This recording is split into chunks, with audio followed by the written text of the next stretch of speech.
Ibu-ibu mau masuk surga ibu? Mau ibu? Bukan cuma mau surga, dirindukan oleh surga ibu. Mulai cemas ibu-ibu dulu. Gimana caranya ibu?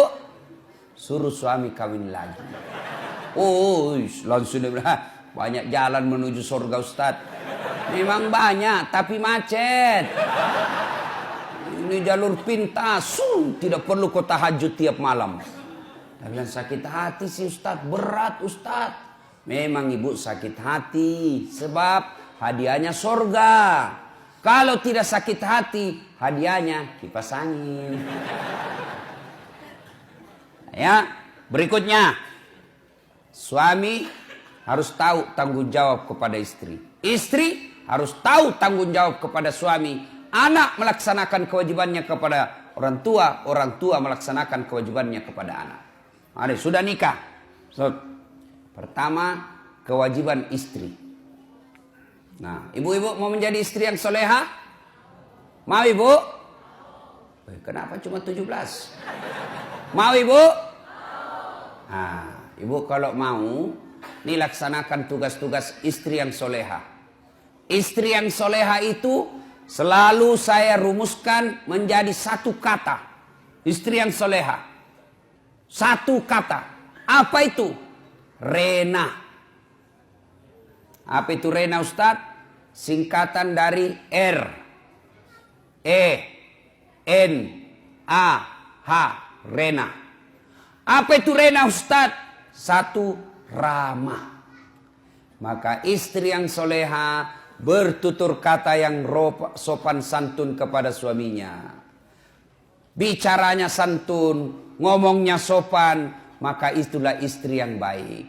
Ibu, ketahuilah, tidak ada suami yang senang ketika dikasari sama istrinya.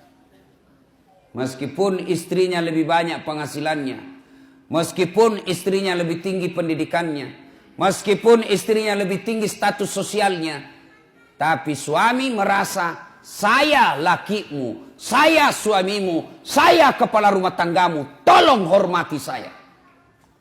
Makanya kadangkala kalau laki-laki sudah marah, dia kadangkala bilang, saya tahu uangmu banyak. Saya tahu kau orang tua mau orang kaya. Saya tahu gajiku tidak seberapa. Tapi tolong hargai saya sebagai suamimu. Tuh laki-laki. Maka ibu kalau kau mau dapat kasih sayang suamimu, tolong hormati. Salah satu cara menghormatinya, jangan kau bicara kasar sama suamimu. Alangkah bahagianya seorang suami. Datang istrinya, datang suaminya cari nafkah. Disambut dengan kalimat dan sopan santun. Assalamualaikum kakandaku Arjuna. Waalaikumsalam adindaku Sri Kandiku. Bagaimana kabarmu bang selama hari ini? Capek deh, meskipun engkau capek, aku akan membuatmu bahagia di dalam. Silahkan masuk bang. Ini tidak, kita baru pulang muka cemberut. Baru datang suaminya langsung ditunjuk. Dari mana kau terlambat lagi nih? Tadi saya telepon kau tidak mau. Dari mana kau? Bagaimana kita tidak cepat mati? Ya, Bu. Maka ketika kita mendapat istri yang sopan berbicara, itulah surganya dunia. Bapak senang enggak perempuan yang kasar? Mana ada mau Pak? Kan kita senang yang lembut-lembut bicara. Kita pas pulang tunduk-tunduk capek. Waduh capek betul. Hari ini keras sekali perjuangan di kantor. Maka istrinya membahagiakannya. Sabar bang. Memang begitulah cari nafkah. Mudah-mudahan capek itu akan menjadi pemberat timbanganmu di akhirat kelak. Meskipun kerjamu berat, tapi saya tetap meringankan segala kewajibanmu di dunia ini. Enak perasaan kita Pak. Baru kita datang, capek di pasar rugi, di jalan macet, panas lagi. Baru kita datang, dia bilang memang kau bego.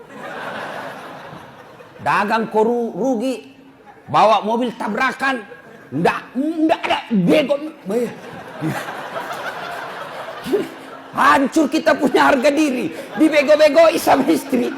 Iya, kalau dia cantik, ini gendut.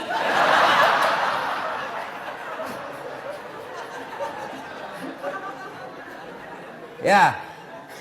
R, ramah. Yang kedua, RE, apa itu? Elok. Istri yang soleha, maka dia berpenampilan cantik dan menarik di depan suaminya. Ayo, bayangkanlah istrimu masing-masing.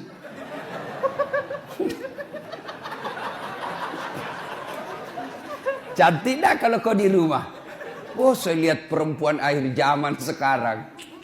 Kalau dia mau pi pengantin, cantik memang, Pak. Wah, harumnya itu. Masih kita 2 meter sudah tercium. Walisnya di racing.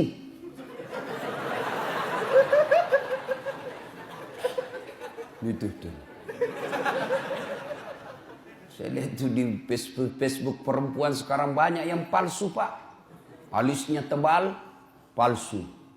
Bibirnya merah, palsu. Pipinya kebiru-biruan, palsu. Matanya biru, palsu. Giginya rapi, palsu. Pantatnya gabus. Cantik memang kalau mau nepi pengantin, Masya Allah, cantik betul. Harum, klimis. Tapi kalau mau tidur sama suaminya, la haula wala quwwata illa billah. Kan kita ini membayangkan di kantor capek, berpikir kita di jalan macet. Kita berharap mudah-mudahan sampai di rumah kita dilayani dengan baik. Perempuan yang kita akan datangi membuat kita senang. Sampai di rumah dilihat istri di depan rumah pakai daster. Kelihatan tali BH. Dikasih tahu baru turun kita dari mobil. Oh, istri saya kok kayak gini. Iya tuh. Ditegur, kelihatan itu tali BH-mu, dilihat semua orang. Apa dia bilang? Jangan lihat BH-nya, Pung. Yang penting rasanya, bos. Ya, halo Ibu. Bu. Ibu. Woi. Mau ndak dirindukan surga? Maka ketika kau tidur berpakaianlah yang cantik. Itu dalam sebuah hadis Nabi jelaskan. Malaikat mendoakan wanita, misalnya ibu dandan nih, dandan sebelum tidur, maka malaikat mendoakan sepanjang tidurnya ibu, ya Allah, rahmati wanita ini karena dia berdandan untuk menyenangkan hati suaminya. Itu didoakan sepanjang malam. Ayo ibu terpraktek sebentar. Mau tidur kau seksi sebentar. Kalau perlu pakai baju renang.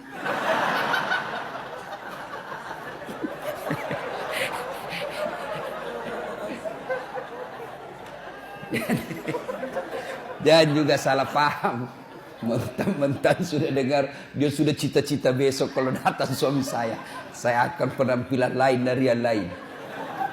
Dia pakai pantofel, pakai rok mini-mini, baju sempit, dia kuncir 3 rambutnya.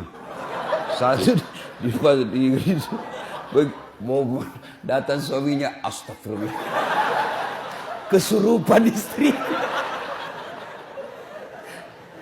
Ya, tapi wanita yang dandan untuk menyenangkan hati suaminya itu ibadah.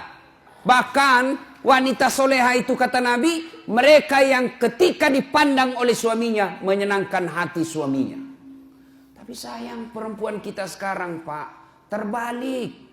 Dia mau tidur seadanya. Begitu dia mau keluar rumah mau menyenangkan hati suaminya orang. Berdandan, pakai baju baru. Siapa yang cicilkan baju ibu? Hah? Woi! Jangan ketawa, saya serius ini. Siapa yang cicilkan baju di rumah?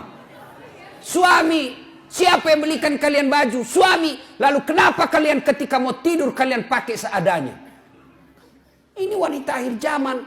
Mau menyenangkan hati orang ketika mau pesta. Mau pergi arisan dia cantik. Mau pergi keluar cantik, tapi giliran mau tidur sama suaminya, pakaian seadanya. Bukan begitu yang diajarkan oleh Nabi. Pakailah. Pakai parfum ketika mau tidur. Pakai sikat gigi. Nggak ada parfum. Kau cari itu pengharum ruangan.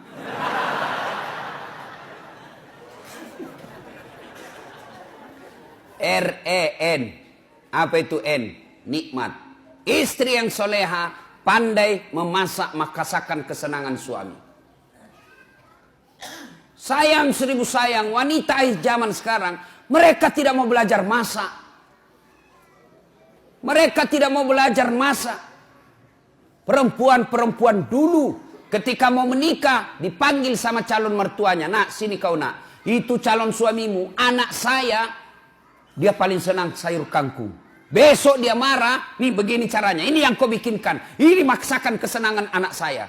Dan itu memang ibu-ibu dulu, itu dia tahu semua masakan kesenangan anaknya. Ibu saya itu di kampung, dia bisa bedakan itu. Oh, kalau anak saya yang pertama itu ini dia senang. Itu anak saya yang ini dia senang ini. Dia tahu semua masakan kesenangan. Maka istri yang baik, maka dia tahu masakan kesenangan suaminya. Tidak bisa tiap hari, ya sudahlah sekali sebulan. Ketika kau sudah terima honornya suamimu, kau masaklah yang dia senang suamimu. Telepon suamimu, bang, jangan makan di luar. Saya masak spesial hari ini buat abangku sayang. Itu kan enak. Kita mau pulang tiba-tiba masuk WhatsApp. Bang, jangan makan di luar ya bang. Hari ini saya masak spesial buat abangku. Sebut aja mau makan apa hari ini. Tenangkan perasaan. Dan itu laki-laki bu. Kalau kau SMS begitu. Dia kasih lihat sama temannya di kantor. Hei, lihat istriku. Istri yang soleha. Iya kan pak? Tapi apa bapak pernah di WhatsApp seperti itu? Paling WhatsAppnya, jangan lupa singgah telur bang. Masih baik kalau telur, ini pembalut disuruh kita beli pak. Apa ketawa membayangkan diri sendiri? Bu, sekarang tapi sayang wanita sekarang. Mereka lebih senang baca-baca kosmetik ya daripada resep membahagiakan suami. Dan kita juga Pak, kalau istri di rumah masak, hargai masakan suami. Istri. Nah, itu istri paling emosi kalau dia sudah masak serius lalu bapak tidak kasih pujian. Membahagiakan istri itu memuji masakannya. Bahkan dari semua jenis bohong, satu bohong yang boleh bahkan berbahagia. Berpahala ketika bapak bohong. Apa? Bohongnya seorang suami untuk membahagiakan istrinya. Boleh. Contoh. Tiba-tiba istri kita hijrah. Bertobat. Lalu dia baca ceramah, nonton ceramah Ustadz Das'ad. Salah satu kewajiban istri memasak masakan kesenangan suami. Kalau dia pergi lama masak. Dia naik Gojek lah pergi pasar. Ya 1 jam dia keliling. Dia keliling itu pasar untuk mencari yang paling murah. Perempuan kan begitu pak. Hobinya nawar. Beda 5.000 dia keliling pasar itu. Sudah sampailah di rumahnya. Panaslah dia masak. Dia sambil baca buku resep. Dia belajar. Begitu datang suaminya senanglah dia. Wah masakan spesial ini. Begitu dicoba suaminya. Langsung di listrik. Kenapa bang? Enak betul. Barusan saya dapat masakan seperti ini. Nyaman. Bapak boleh bohong seperti itu. Bahkan bapak akan menghancurkan perasaannya istri. Ketika bapak terlalu jujur waktu itu. Goblok. Beleng-beleng lu. Hancur perasaannya perempuan. Coba kau ke bapak terlalu jujur waktu itu. Bagaimana hancurnya perasaan istri. Maka ibu-ibu belajarlah memasak. Ya. Sekarang ibu-ibu malas masak pak. Dia lebih senang go food. Tidak tahu kalau di sini apa ada itu ya makanan dibeli semua. Itu kalau kota-kota besar pak semua dibeli. Sambal terasi pun yang sudah diulek-ulek dibeli pak 10.000. Semua dia beli. Lalu ibu bertanya, Ustaz, Dosa enggak? Saya bilang selama suamimu ridha, tidak keberatan, tidak berdosa. Tapi ingat, tidak ada pahala yang bisa kau kumpul untuk masuk surga. Tidakkah ke pasar berkeringat itu pahala? Tidakkah mengulek-ulek itu kalian capek pahala? Tidakkah anda ibu memasak itu pahala? Ketika proses itu tidak kita alami, proses membeli ke pasar, proses mengupas, proses memasak, proses menggoreng, tidak ada semua proses itu, maka tidak ada pahala yang kalian dapat. Dan ketika pahala anda tidak ada, maka apa harapanmu masuk ke dalam surga? Apakah orang masuk surga karena tidak punya dosa? Ibu-ibu, apakah orang masuk surga karena tidak punya dosa? Kalau orang masuk surga tidak punya dosa, maka tidak ada isinya surga kecuali Muhammad sallallahu alaihi wasallam. Hanya satu manusia yang tidak punya dosa, dialah baginda kita Muhammad sallallahu alaihi wasallam. Kalau kita ini muka-muka penuh dosa semua ini, Pak. Lalu kenapa orang bisa masuk surga? Ketika ditimbang pahalamu dengan keburukanmu, timbang punya timbang, ternyata lebih banyak pahala kebaikanmu daripada dosamu, akhirnya kau masuk surga. Itu sebabnya. Maka ibu-ibu, memasak adalah pahala. Maka mulai besok masaklah. Apa hebatnya kalau ibu memasak? Apa hebatnya kalau ibu-ibu memasak di rumah? Satu, jelas halalnya. Ibu masak jelas halalnya. Masakan di luar belum tentu halal. Ayam potong, hati-hati. Banyak ayam potong yang mungkin bangkai. Banyak ayam potong yang mungkin tidak halal. Kenapa? Karena yang memotong bukan orang Islam. Banyak ayam potong barangkali haram. Kenapa? Karena dipotong bukan atas nama Allah. Pernahlah saya melihat orang ayam potong, Pak. Dia potong ayam, enggak dia baca basmalah. Kan itu kalau orang potong ayam 1 ekor, 1 basmalah. Bismillahirrahmanirrahim. Ambil lagi, bismillahirrahmanirrahim. Ini penjual ayam potong. Dia potong ayam 30, Pak. Dia cuma bilang bismillahirrahmanirrahim kali 30. Tidak boleh, bos. 1 ekor, 1 bismillah. Hai bapak saudara-saudara sekalian. RENA. Sekarang A. Apa itu A? Anggun. Istri yang soleha, cerdas. Ibu-ibu belajar. Kalau ibu tidak belajar, siapa yang didik anak? Ibu bahkan repot ketika ibu tidak punya pendidikan agama. Bagaimana cara mentransfer ilmu agama ke anak kalau tidak ada yang kita transfer? Ada ibu ditanya sama anaknya, "Mak, kenapa tahun lahirnya Nabi disebut tahun gajah?" Apa dia bilang mamanya? "Karena bukan tahun kambing, Nak."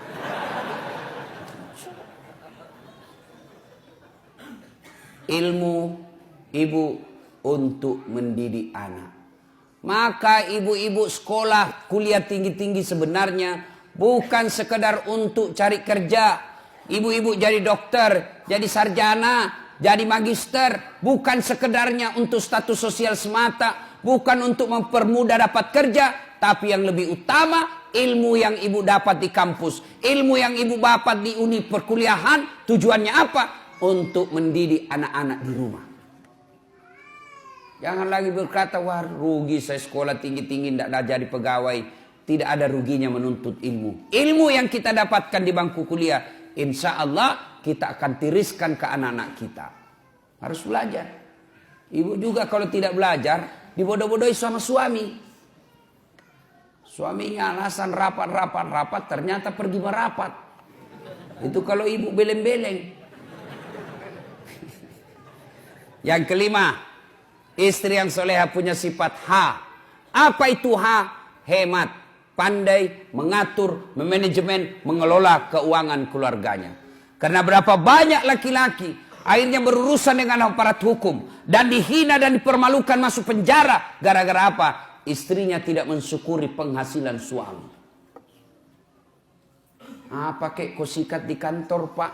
Apa kek? Masa ini kita sudah 5 tahun menikah tidak pernah kau belikan saya emas? Malulah suaminya, akhirnya apa? Menyalahgunakan jabatan, ketangkap polisi. Gara-gara apa? Istrinya tidak mensyukuri apa yang Allah berikan kepadanya. Ibu, dengar ini. Semua laki-laki ingin membahagiakan istri.